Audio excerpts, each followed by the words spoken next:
आज हूँ food Saturday. आज मोर छुट्टी। जो दिन मोर छुट्टी थाए मुझे गुगु सहित टाइम स्पेंड करे। तो आज गुगुर पापा भी घरे ना। गुगुर पापा जाइछन्ति गोपालपुर काम। तो आमे आमर ब्लैक वाहन बाहर करी गुगुर मोर चलिलु आम डेस्टिनेशन पॉइंट को। तो गेस करंतु एटा को जगह। ऑलमोस्ट समस्त जानी पारे एटा को जगह। तो आमे जाइए पहुँची गलु धूली रे।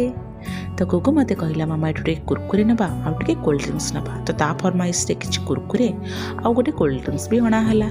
तो बाटर साइड व्यू एंजॉय करी करी आमे चलिलु मंदिर अभिमुखे।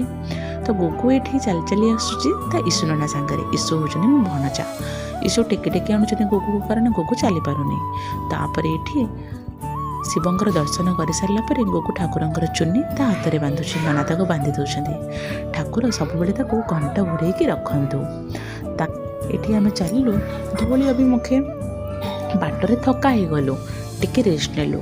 घर नहीं ऑरेंज आउ ग्रेप्स बसिकी खाइलु टिके कोल्ड ड्रिंक्स पीलु। तापर आम चलिलु